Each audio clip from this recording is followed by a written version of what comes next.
नमस्कार विद्यार्थी मित्रांनो, आज आपण PhD एंट्रन्स टेस्ट 2020 या परीक्षेमध्ये विचारल्या जाणाऱ्या प्रश्नांविषयी माहिती मिळवणार आहोत। पेट एक्झाममध्ये दोन सेक्शन असतात, सेक्शन ए आणि सेक्शन बी। सेक्शन ए वर रिसर्च मेथोडॉलॉजी आणि जनरलवर प्रश्न विचारले जातात आणि सेक्शन बी मध्ये त्या ठिकाणी संबंधित विषयाचा UG आणि PG लेवलचा जो सिलेबस आहे त्या सिलेबसवर आधारित प्रश्न विचारले जातात। सेक्शन ए मध्ये 50 वस्तुनिष्ठ प्रश्न 1 तासासाठी विचारलेले असतात, 1 तास वेळ असतो। आणि बी सेक्शन जो असतो त्याच्यामध्ये सुद्धा 50 वस्तुनिष्ठ प्रश्न असतात आणि त्यासाठी सुद्धा 1 तास वेळ दिलेला असतो। तर आज आपण सेक्शन ए यामध्ये संशोधन विषयावर कशा प्रकारचे नमुना प्रश्न विचारतात याविषयी माहिती मिळवणार आहोत। मी प्राध्यापक MR जोशी, श्री शारदा भवन शिक्षण संस्थेचे अध्यापक महाविद्यालय नांदेड येथे अधिव्याख्याता म्हणून सध्या कार्यरत आहे। तर आज आपण पाहूया PhD एंट्रन्स टेस्टमधील संभाव्य प्रश्न। तर आता या ठिकाणी पहिला प्रश्न असा विचारलेला आहे, खालीलपैकी सर्वेक्षणाचा कोणता हेतू नाही? पर्याय आहेत पूरक माहिती उपलब्ध करणे, वर्तमान स्थितीचा शोध घेणे, योग्य साधन सामग्रीची निर्मिती, एखाद्या एककाचा संपूर्ण अभ्यास। तर सर्वेक्षणाचा हेतू असतो की वर्तमान स्थितीचा शोध घेणे, पूरक माहिती उपलब्ध करून देणे आणि योग्य साधन सामग्रीची निर्मिती करणे हा सुद्धा हेतू असतो। पण एखाद्या एककाचा संपूर्ण अभ्यास हा हेतू नसतो, हा हेतू व्यक्ती अभ्यास पद्धतीचा असतो। म्हणून या ठिकाणी उत्तर आहे ड, एखाद्या एककाचा संपूर्ण अभ्यास। पुढचा प्रश्न असा आहे की दस्तऐवज विश्लेषणास डॅश डॅश असेही म्हणतात, आंतरिक मीमांसा, आशय विश्लेषण, प्रलेखी सर्वेक्षण, अनुधावन अभ्यास। तर उत्तर आहे आशय विश्लेषण, ब पर्याय। त्याच्यानंतर तिसरा प्रश्न असा आहे, शून्य परिकल्पनेला नल हायपोथेसिस असे सुद्धा म्हणतात, यातील नल हा शब्द डॅश डॅश भाषेतून आला आहे। पर्याय आहेत जपानी, जर्मनी, चीनी, आफ्रिकन। तर उत्तर आहे जर्मनी भाषेतून नल हा शब्द आलेला आहे। त्याच्यानंतर चौथा प्रश्न आहे, सामान्यीकरणाचा अभाव हा कोणत्या प्रकारच्या संशोधनातील दोष आहे? पर्याय आहेत कृती, सर्वेक्षण, उपयोजित, मूलभूत। तर याचं उत्तर आहे कृती संशोधन। कृती संशोधनाच्या निष्कर्षांचं सामान्यीकरण होत नाही, कारण ते स्थानिक समस्येपुरतं मर्यादित असतं। त्याच्यानंतर पाचवा प्रश्न आहे, खालीलपैकी कोणते विधान बरोबर आहे? पर्याय आहेत कृती संशोधन करणारा संशोधक हाच संशोधनाच्या निष्कर्षाची अंमलबजावणी करणारा असतो। कृती संशोधनात निष्कर्षांचे सामान्यीकरण करता येते। कृती संशोधनाचे ध्येय हे ज्ञानात भर टाकणे हे असते। उपयोजित संशोधन करणारी व्यक्ती ही तज्ज्ञ व्यक्ती असावीच याची गरज नाही। तर याचं पहिलं विधान जे आहे ते बरोबर आहे, कारण कृती संशोधन करणारा संशोधक हाच संशोधनाच्या निष्कर्षांची अंमलबजावणी करणारा असतो। सामान्यीकरण करता येत नाही कृती संशोधनाचं आणि त्याचं ध्येय ज्ञानात भर टाकणं हे नसतं, तर शालेय समस्या किंवा अध्यापनातील समस्या हे सोडवणं त्या ठिकाणी कृती संशोधनाचं उद्दिष्ट असतं। आणि उपयोजित संशोधन करणारी व्यक्ती तज्ज्ञ असावी याची गरज नाही, हे सुद्धा चुकीचं आहे। म्हणून करेक्ट पर्याय अ आहे। पुढचा प्रश्न, सर्वप्रथम कृती संशोधन हा शब्द कुणी वापरला? जॉन स्टुअर्ट मिल, डॉक्टर कोरे, कर्ट लेविन, टकमन। तर याचं उत्तर आहे पर्याय क्रमांक क, कर्ट लेविन। कर्ट लेविन या ठिकाणी या प्रश्नाचं उत्तर आहे।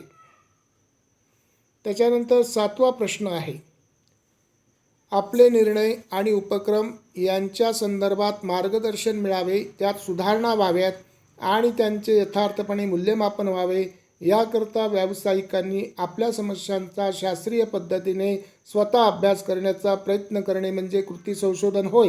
ही कृती संशोधनाची व्याख्या कुणी केली? कर्ट लेविन, टकमन, डॉक्टर स्टीफन कोरे, बन्स। तर याचं उत्तर आहे डॉक्टर स्टीफन कोरे। स्टीफन कोरे यांनी ही व्याख्या दिलेली आहे। पुढचा प्रश्न आहे, डॅश डॅशला शास्त्रीय संशोधनाचा पाया समजण्यात येतो? अवलोकन, प्रश्नावली, मुलाखत, अनुसूची। तर अवलोकन म्हणजे निरीक्षण तर निरीक्षणाला शास्त्रीय संशोधनाचा पाया समजण्यात येतो, म्हणून पर्याय क्रमांक अ अवलोकन हे या प्रश्नाचं उत्तर आहे. पुढचा प्रश्न आहे, संशोधनाच्या प्राथमिक स्रोतांमध्ये खालीलपैकी कोणत्या बाबीचा समावेश होत नाही? शिलालेख, बखरी, जुनी नाणी, पुरातन भांडी. तर शिलालेख, जुनी नाणी आणि पुरातन भांडी हे प्राथमिक स्रोत आहेत. बखर मात्र दुय्यम स्रोतामध्ये येते, म्हणून बखरी हे या प्रश्नाचं उत्तर आहे. 10वा प्रश्न आहे, निर्णय कार्यान्वित करण्याची स्थिती येण्यापूर्वीच निर्णय निश्चित किंवा निर्धारित करण्याच्या प्रक्रियेस डॅश म्हणतात? परिकल्पना, संशोधन आराखडा, नमुना निवड, संघटन. तर संशोधन आराखडा हा या प्रश्नाचं उत्तर आहे. संशोधन आराखडा हा संशोधनापूर्वीच सादर करावा लागतो, म्हणून या प्रश्नाचं उत्तर आहे संशोधन आराखडा, ब पर्याय. 11वा प्रश्न आहे, कोणत्या बाबीच्या संतुलनावर प्रयोगाची आत्मनिर्भरता अवलंबून असते? बाह्यचलांचे नियंत्रण, यादृच्छिक निवड, आवृत्ती, वरील सर्व. तर प्रयोग करत असताना बाह्यचलांचे नियंत्रण, आवृत्ती आणि यादृच्छिक निवड या तिन्ही घटकांना महत्त्व असतं, म्हणून त्याच्यावर ती आत्मनिर्भरता प्रयोगाची अवलंबून असते, म्हणून वरील सर्व, ड पर्याय या प्रश्नाचं उत्तर आहे. हा 12वा प्रश्न परिकल्पनेवर आहे. ज्या परिकल्पनेमध्ये 2 अथवा अधिक गटातील जनसंख्येच्या सांख्यिकीय मापनात फरक नसल्यास अशा परिकल्पनेस डॅश म्हणतात? प्रश्न परिकल्पना, दिशादर्शक परिकल्पना, घोषणारूपी परिकल्पना, शून्य परिकल्पना. तर 2 गटातील जनसंख्येच्या सांख्यिकीय मापनात फरक नसेल तर अशा परिकल्पनेला शून्य परिकल्पना किंवा नल हायपोथेसिस असं म्हणतात. पुढचा प्रश्न आहे, प्रश्नावली म्हणजे विविध व्यक्तींना उत्तरे देण्यासाठी तयार करण्यात आलेली एक तालिका होय, असे कुणाचे विधान आहे? लुंडबर्ग, विल्सन, बोगार्डस, गुड आणि हॅट. तर बोगार्डसने केलेलं हे विधान आहे, म्हणून पर्याय क्रमांक क. त्याच्यानंतर 14वा प्रश्न, समस्या ठरविल्यानंतर त्यामध्ये असलेल्या संकल्पनांचा संशोधन कार्यासाठी संदर्भासह घेतलेला अर्थ एखाद्या विधानातून स्पष्ट करण्यात येतो, असे जे विधान असते त्यास डॅश व्याख्या म्हणतात? कार्यात्मक, गुणात्मक, संकल्पनात्मक, स्पष्टीकरणात्मक. तर उत्तर आहे कार्यात्मक. संशोधनामध्ये एखादं विधान आपण समस्येचं घेतो, त्याच्यामध्ये जे काही संदर्भ असतात त्याच्या व्याख्या आपल्याला द्याव्या लागतात, त्याला आपण कार्यात्मक व्याख्या असं म्हणत असतो. पुढचा प्रश्न आहे, उपलब्ध माहिती वैध किंवा अवैध यांचे मूल्यांकन करण्याच्या पद्धतीस डॅश म्हणतात? बाह्य मीमांसा, आंतरिक मीमांसा, प्रलेखी सर्वेक्षण, आशय विश्लेषण. तर एखादी माहिती वैध आहे किंवा अवैध आहे याचं जे मूल्यांकन आपण करतो त्या पद्धतीला आंतरिक मीमांसा असं म्हणायचं. त्याच्यानंतर पुढचा 16वा प्रश्न आहे, खालीलपैकी मूलभूत संशोधनाचे कोणते वैशिष्ट्य नाही?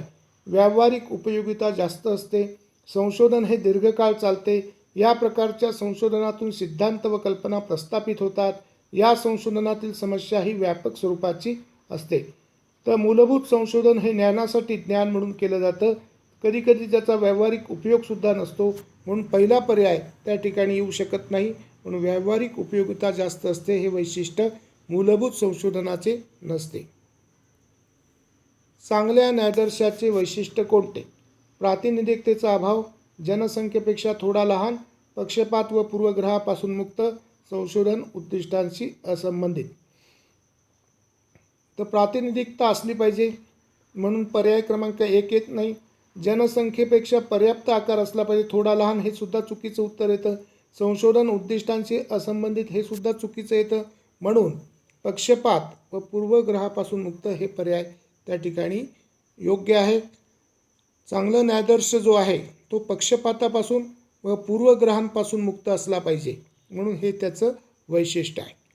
पुढचा प्रश्न आहे, प्रायोगिक संशोधनाचे खालीलपैकी कोणते वैशिष्ट्य नाही? नियंत्रण, तिर्यकछेदात्मक, आवृत्ती, हेराफेरी. तर प्रायोगिक संशोधनामध्ये नियंत्रण ठेवलं जातं, आवृत्ती केली जाते, हेराफेरीसुद्धा केली जाते, पण तिर्यकछेदात्मक हे मात्र वैशिष्ट्य नाही. हे वर्णनात्मक किंवा सर्वेक्षण पद्धतीचं वैशिष्ट्य आहे, म्हणून या ज्या प्रश्नांचं उत्तर येतं तिर्यकछेदात्मक, ब पर्याय. त्याच्यानंतर पुढचा प्रश्न आहे, टकमन यांनी संशोधन परिकल्पनांचे किती प्रकार सांगितले आहेत? 2, 3, 4, 5. तर पर्याय आहे 4. टकमन यांनी 4 त्या ठिकाणी प्रकार सांगितलेले आहेत. आपण बघूया या ठिकाणी पहा, प्रश्न परिकल्पना, दिशादर्शक परिकल्पना, घोषणारूपी परिकल्पना, शून्य परिकल्पना, हे जे 4 परिकल्पनांचे प्रकार आहेत हे टकमन यांनी सांगितलेले आहेत. म्हणून या प्रश्नाचं उत्तर येतं 19व्या 4. 20वा प्रश्न, जॉन स्टुअर्ट मिल यांना डॅश पद्धतीचा जनक मानले जाते? प्रायोगिक संशोधन, कृती संशोधन, व्यक्ती अभ्यास, आशय विश्लेषण. तर जॉन स्टुअर्ट मिल यांना प्रायोगिक संशोधनाचे जनक त्या ठिकाणी मानले जाते. तर अशा प्रकारे आपण संभाव्य नमुना प्रश्न त्या ठिकाणी पेटमध्ये विचारले जाणारे पाहिले आहेत. त्यासाठी तुम्हाला शुभेच्छा. धन्यवाद. थँक्यू. बेस्ट विशेष.